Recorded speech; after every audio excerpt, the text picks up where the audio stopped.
What is the best advice you've ever been given? Honestly, it might sound kind of counterintuitive, but the best advice that I've ever been given is cooperate and graduate.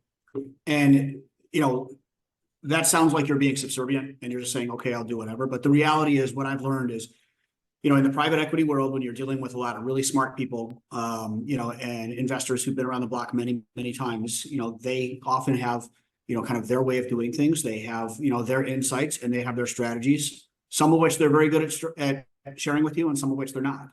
At the end of the day, they're the ones who call the shots. So you always have to keep in focus that they are the ones with the money at risk. They understand what their agenda is better than you. And, although they may propose things and they may, from time to time, they may want to follow a path that is different than the path you follow. I think it's important to understand, that they ultimately are the ones who are accountable for the results. And if they tell you to jump, the answer is how high. And if they say, go ahead and do things, whatever you want to do, then take them at face value and go ahead and do it.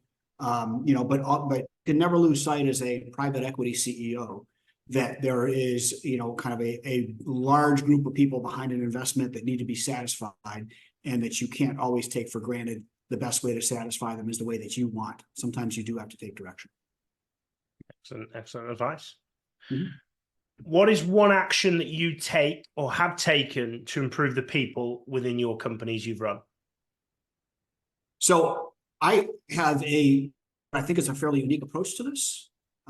What I found in my career is that most executives, especially, not so much at the lower ranks, but executives really don't get the feedback that they deserve. Certainly not the level of feedback and also not the frequency of feedback. So unlike a lot of firms and a lot of executives that go in and kind of do an annual review and say, okay, let's create a development plan and let's stick to it, et cetera. I actually do that on a quarterly basis, and I do it quarterly not just as far as their own personal development, but also as far as how they're doing against their operating metrics, against personal goals we set every quarter for them.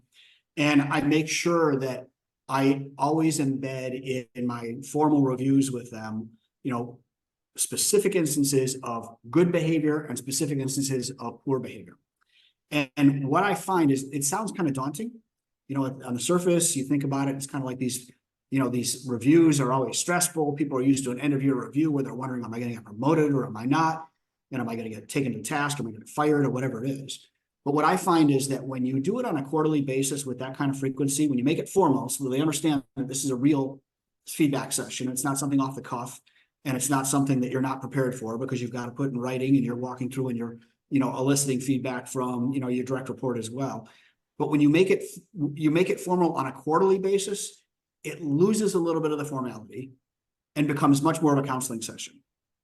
Because, people aren't expecting that it's the once a year review where they find out if they get a bonus or they get a raise, or they're positioned well or poorly. It becomes just a kind of check-in point, but a very important check-in point because you're going over very concrete things. And if you handle it properly and you're giving specific examples of where someone did a good job and where they did a poor job, I find that gets, that allows the person to adjust on the fly, to internalize what you said, to take it very seriously because of writing, and also to give you feedback as well too, as a manager, and say, hey, look, might be struggling with this, or you might be leading me in a way that isn't constructive and I need you to take a different approach, et cetera, et cetera. Or they might have externalities that they just haven't been able to voice. And it's kind of the one formal opportunity they have per quarter to sit down and say, let me tell you what's going on in my life that's impacting me, or what's going on in my team that we haven't talked about, et cetera. And, I just find that through doing that, it's a much better avenue for developing people because you dive deeply into their motivations, their performance, their concerns, and, their developmental aspirations a lot more. And you're able to adjust 4 times a year instead of just doing it once a year. And then the other thing that I like to do on top of that is create, a lot of positive reinforcement around good behavior. So if someone performs well, if we've asked them as a team, because I tend to manage as kind of a management team, and I have kind of an open kimono in terms of what people's responsibilities are, what their goals are, et cetera.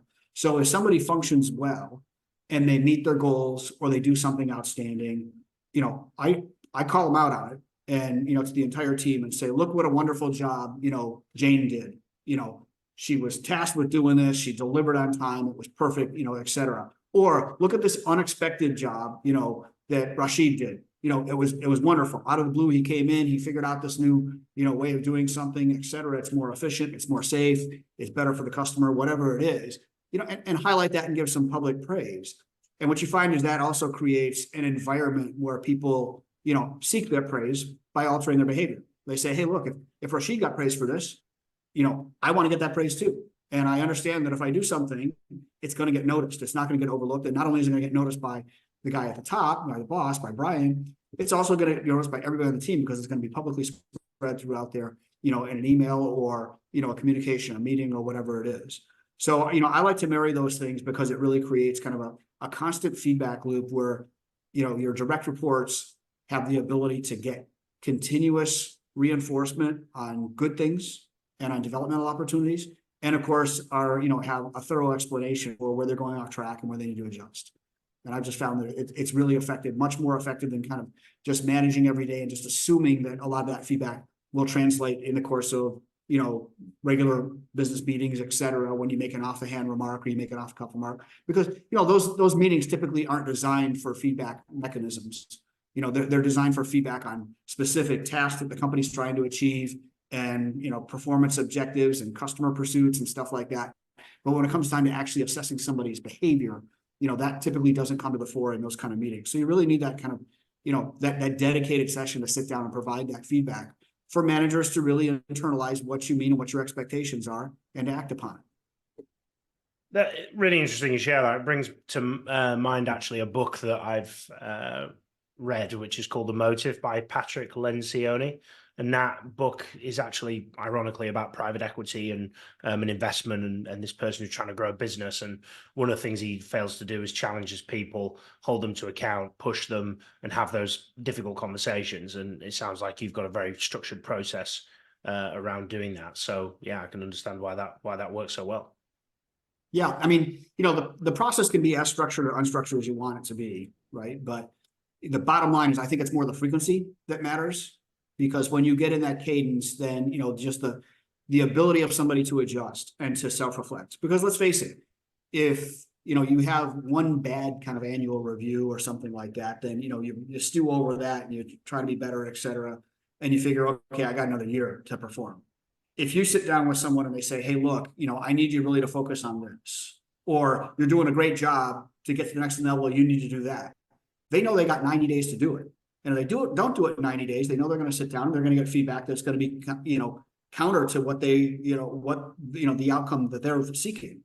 So, I just find it's better for guiding behavior, and it's better for guiding people's performance and having them develop as managers themselves.